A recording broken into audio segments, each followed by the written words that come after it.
What is up, everybody, and welcome back. We have a lot to get to with the model, but first, let's talk about the Players' Championship. What a finish we had on Sunday. Scotty Scheffler came out of nowhere with a 64, with a hole-out eagle on the front nine, and just really didn't hit any bad shots on the back nine. He's found his putter, and the rest of the PGA Tour better watch out. I had now right on Xander, so it was a very painful Sunday for me. I thought he had no chance after his back-to-back bogeys. But then he birdies the par 5. So I'm thinking, okay, maybe a miracle. He throws a dart on the 17th hole. Incredible shot. Nobody had been birdieing that hole all day. Wyndham Clark also threw a dart in there. Xander misses his 6-footer. Clark ends up making his 4-footer to get to minus 19. And Brian Harman was at minus 19 as well, with Scheffler in the clubhouse at minus 20. And then, Harman had like a 20-footer that he missed to get into the playoff. In the final hole, Xander drove it into the trees, so it wasn't much he could do there. Ended up hitting it, way past the flag, 2-putting for par. And then Wyndham Clark, man, just absolutely brutal if you had money on him. His putt rammed the hole, did the full horseshoe. He thought it dropped. He took not only one step, he took a step and paused and then took a step again, thinking it went in. But yeah, great Players' Championship. Love TPC Sawgrass. Ready to head into this week, which is the Valspar Championship. Now, we'll talk about the course here in a minute. I wanted to make a couple notes on the model. I added total driving, as you can see here. And I had an issue with sample size this week. So it's not the best field. So you're going to get a lot of golfers that don't have a large sample size of data, at least shot link data. And what this did to the model, if you are using any sort of, stat engine to, run your ratings, run your projections, you're going to get some pretty wonky guys, popping up at the top of your point per dollar projections. And that is because a lot of these guys just don't have a lot of rounds. And the rounds that they do have look really good. So somebody like Jacob Bridgman, somebody like Rafael Campos, Hayden Springer was rated out as one of the better point per dollar options. So what I did is I went ahead and capped the stats for anybody that, so for the 3 months column, you had to have at least 10 rounds of data, or else you just got a blank, and the blank will correspond to the Vegas odds. So it'll just give you the score of the Vegas odds. So Collie, he's not going to have any stats other than his putting splits on Poa Trivialis. And so what that's going to do is it's going to give this entire stat weight to his Vegas weight. And I think that's the best way to do it, just because guys that don't have a big sample. So somebody that's only played 8 rounds over the last year on the PGA Tour, if they had a good, couple tournaments with the irons, they're going to really project well. But if they didn't, then they're going to project really poorly. So that was kind of my way to combat this issue this week, because there's a lot of guys that just really projected well that I didn't think should project well. So I'm hoping that will help improve the overall result of the model this week. Let's see if there's anything else. I think that is just about it in terms of the model. So let's talk about the course. It is Innisbrook, the Copperhead course at Innisbrook Resort. Very different from the other Florida courses. It plays more like a Carolinas course. There's a lot of elevation changes, a lot of tree-lined fairways, a lot of dog legs. So you're going to see it looks a lot different on TV. It plays a lot different than your typical Florida courses. It's a little bit more protected by the trees. So we'll talk about some of the comps here in a bit. But the average driving distance here was only 280 yards last year. So definitely one of those courses that does require a lot of forced layups on some of these holes. And then when it comes to approach shots, you're going to have a lot of approach shots from 175 plus. I think over 50% of approach shots in 2023 ended up coming from at least 175 yards. That is taken into account into the model as well, which we'll talk about. The greens are pretty small. And then just looking at last year's data, 55% driving accuracy, 55% green regulation. So that low GIR rate definitely places an emphasis on iron play, the long iron play, like we mentioned, and then around the green play. You're going to be missing a lot of greens, so you got to be able to scramble if you do want to contend at this course. It's a unique par 71 in that it is 4 par 5s, 5 par 3s. So you're going to get, one less par 4 than usual on a par 72, and a lot less par 4s than you'd see on a normal par 71 or par 70. Let's see if there's anything else. As always, I got the golfer notes in here. As always, thank you for joining me. And if you do want to download the model, you can customize it to your own liking, come up with your own ratings, use those ratings in Lineup HQ to optimize lineups based on those ratings that you come up with yourself, which is a lot of fun. That's kind of my favorite thing when it comes to modeling, is that I decide the inputs. So the outputs are going to, end up being decided by what goes into the model, and you can do that with this model. So if you want to join RG Premium, we'd love to have you. If you want to join the Discord just to sweat with us, it's a lot of fun in there. We talk about research basically up until lineup lock, who we like, who we don't like, and then once lineups lock, it's a lot of cheering and a lot of sadness when guys end up missing the cut. So it's a lot of fun. Make sure to check that out. And if you just want to watch this video each week on YouTube, I appreciate that as well. Hit the thumbs up. Subscribe to the RotoGrinders channel. That goes a long way as well.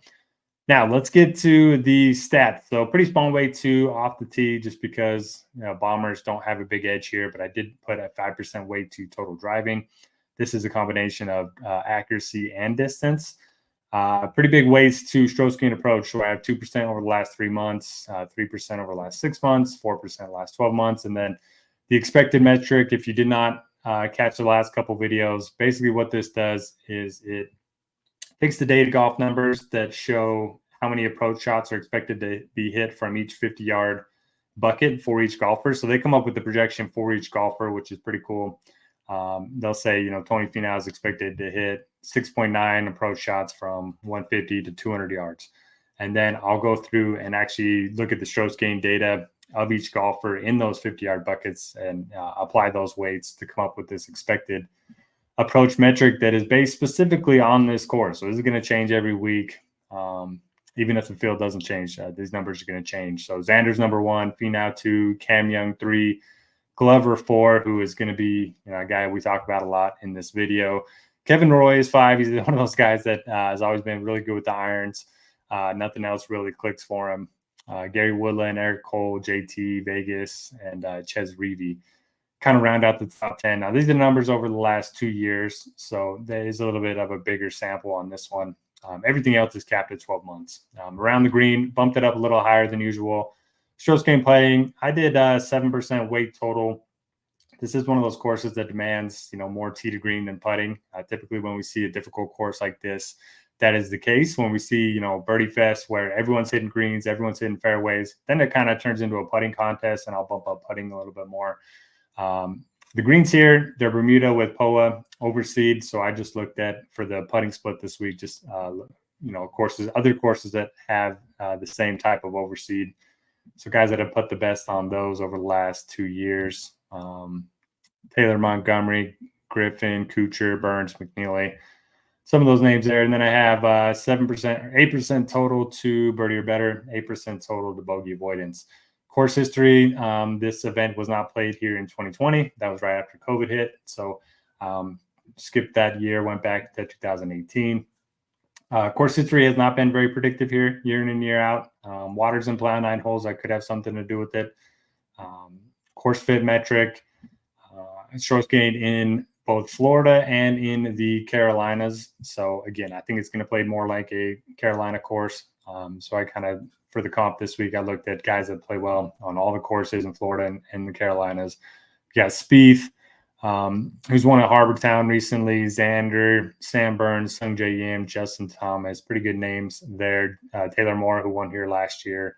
Harmon always seems to play well at these type of courses. And then I also looked at difficult and really difficult courses, strokes gain on those courses, and that's going to be Xander, Cam Young, Keegan Bradley, Brian Harmon, who we've mentioned a lot already, and Tony Finau. Now, the form of the last 10 weeks, this is doesn't actually have a weight that goes into the model. It's just for you to see how good a form golfers are in, how often they're playing. So you look at somebody like Eric Cole, he's been playing a ton. Let me sort by the overall rankings. So Eric Cole, I mean, he's played 10 of the last 11 weeks. which is a lot. So, but he's also kind of, you know, struggled a little bit recently. So maybe he's a little bit tired. Who knows what it is? But just a way to look at form and also look at how often golfers are playing. Short-term forms, a combination between the last 24 rounds and the last 3 months. Midterm form is the last 9 months and the last 50 rounds. And then long terms, the last 14 months and the last 100 rounds. So that's kind of, and this is strokes gained total. Pretty big weights, all of these. I like to lean on the longer term when it comes to the more difficult courses. Okay, let's talk about the player pool. We don't have ownership up yet, and that is for a very good reason. I'm recording this video on Monday night, and the reason why I'm recording it so early, so ownership's not out yet. But yeah, March Madness. So me and my friends, we have had a tradition since we turned 21. We drive out to the nearest casino, which is about, you know, an hour and a half away from here, and we bet on every single first round game of the tournament. We've been doing it for, this will be the 15th year in a row. So tradition, got to keep that tradition alive. I know a lot of you are going to be sweating March Madness as well, whether you're doing brackets, whether you're betting on the games. It should be a lot of fun. So by the time I post the model link ready to download, we should have ownership out, and I will have that updated in the model download. So feel free to, again, join RG Premium if you want to take a look at that. Now let's talk about the player pool. So Xander at the top with a rating of 95.6, much higher than anyone else in the field. He's kind of the class of the field. I do worry a little bit about, you know, the tax, the toll it takes when you're in contention at a big tournament. So him and Harman both were in contention all Sunday. They both finished second, both, you know, kind of heartbreaking finishes there for them. So I do wonder if that, you know, is a little bit of a hindrance on their play this week. But at the same time, if you're not looking for you know, non-statistical measures, then you got to like Xander up top. 11-2 is not that bad, especially since DraftKings has the $5,000 floor back.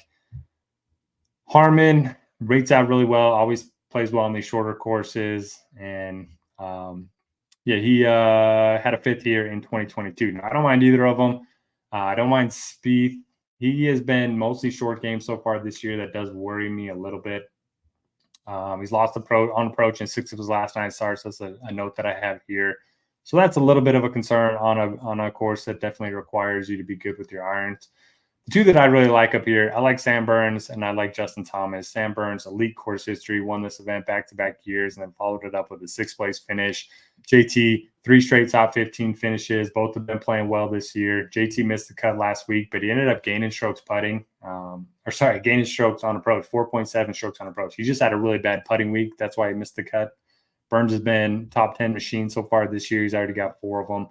So those are going to be my favorite 2 up top. I couldn't believe how well Doug Gim rated out for me, and he rates out really well in the RG projections as well. So I think he's going to be very popular. 5 straight top 20 finishes. The ball striking has been awesome during that stretch, and he finished T27 here last year. So he checks all the boxes. He's going to be popular, but I like him quite a bit at 8,400.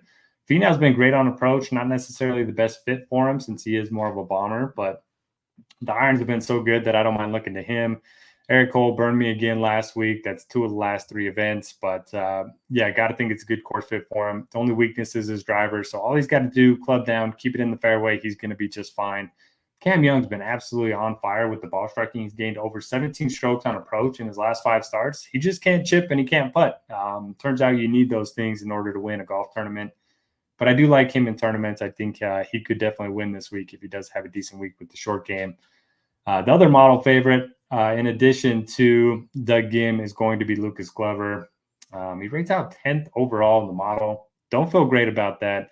But the ball striking has been great. Good total driver of the ball. Great approach player. The putter is the only concern. I mean, he's also been really good around the greens, especially this year. He's made his last 3 cuts here. I have a hard time not playing Glover. I like Aaron Rye. He's been very good with the ball striking lately. Nick Taylor feels a tad overpriced. He's been playing some great golf this year so far. Keegan, I don't know. He likes tough courses, but the ball striking hasn't been as good this year. Now, the short game has definitely carried him a little bit. I don't have faith in Keegan keeping up a good putting, streak for much longer. So that does worry me. I don't mind playing Sung Jae in tournaments, finally playing a little bit better. He had a T18 at the API, T31 at the Players. The ball strike numbers are starting to come around a little bit. Speaking of a guy that's been red hot, Sam Ryder, back-to-back top 25 finishes, both in Florida, top 20 here last year, and he's gained on approach in 13 of his last 14 starts. So he's a guy that if the short game comes around, he could definitely post another top 10 finish. Hadwin's been incredibly boomer bust. No strong take there for me. I do think he has top 10 upside, but he could also miss the cut. He's had a lot of that so far this year. It's a good course fit for Brendan Todd. He's losing a bunch of strokes off the tee, but again, he can hit driver here because he is so accurate, and he's not going to be losing a lot of strokes as long as he's hitting fairways. Hits that soon's been playing well. Did miss the cut on the number last week. He got a little bit unlucky in that he needed a birdie on his final hole. He's playing number 9 at TPC Sawgrass, and the horn blew, so play was suspended. So we had to come out Saturday morning and birdie the hole early in the morning. Didn't do it. Ended up missing the cut on the number. Keith Mitchell was really bad on the weekend. Seabass has just been terrible off the tee. I mean, look at these total driving numbers. They are not good whatsoever. And especially if you just look at, guys that qualified, had enough rounds to qualify. So he's, bottom 5 in this field over the last 3 months, probably bottom 10 over the last 6 months. It's not good for Seabass off the tee, but he has a very good iron player. I typically like him on these shorter courses in Florida, but man, that does worry me. I don't love the price point either. Hostler, I typically like him more West Coast, Texas. Shank nearly won this event last year, put together a strong Sunday finish at the Players. I like him quite a bit. Minwoo, I just don't know. He's one of those guys that you just always play him in MME because he could pop anywhere for a top 10 finish, but he could also miss a lot of cuts. So no strong take on him. McNeely's been playing a little bit better, but a lot of it's been the short game. I think he gained 7.9 strokes around the green last week. That is an unheard of type of number unless you're Jordan Spieth, so that's not sustainable. He is a good putter, but I want to see the ball striking come back a little bit. So if he's going to be popular, I'm going to be underweight there. Putnam, he's played really poorly at this event for whatever reason, but I think it's a good course fit for him. He's been playing pretty well. I think he's only missed 1 cut all season. So don't mind him. Silverman's been playing well. He actually lives in Florida now. Talked about him a little bit last week. Missed the cut, but prior to that, had a couple top 20 finishes. So I don't mind getting back on him. I think he's played this event a couple times. Berger, 7,200. I think for the talent, I think he's worth a flyer. I wouldn't look his way in single entry or cash games or anything. Victor Perez, I really like him this week as a flyer. He's one of those guys that can play well on these difficult courses, back-to-back top 20 finishes, played here last year, made the cut. Jimmy Stanger, I don't know a lot about him. He's coming off of 4 straight top 40 finishes. I think he was 3rd at the Puerto Rico. So guy that's playing well, maybe ride the hot form with him at 6,900. Ben Griffin, his ball striking's tailed off a little bit. The short game's still been very good. Taylor Montgomery was all putting last week at his T11. I like Straka in tournaments. He's a guy that finally flashed some upside. He's a good ball striker. He can get red hot at any time. So I'll play some of him. And then my favorite cheap guy is going to be Alexander Bjork. He's one of those guys that if you look at his numbers on the DP World Tour, elite accuracy, elite iron player, and really good putter. So, that really plays well here. He's also pretty good around the greens. He hasn't shown it on the PGA Tour yet, but I think this is one of the better course fits for him. It's nice to see Collie playing well again. He's made the cut in 3 of his first 4 starts, all top 35 finishes. Novak's top 10 streak came to an end last week, but I don't mind getting back on him. Siggs made both of his cuts here. That'll do it. We don't need to talk about all these guys. We have a full show dedicated to breaking down the player pool, and I have player notes for half the field. So if you want to read those, I would love for you to do that. Best of luck this week at the Valspar Championship. I'm hoping to hit an outright. I'm hoping to have a good week at DFS, and I'm hoping the same for you. Best of luck. We'll see you next week.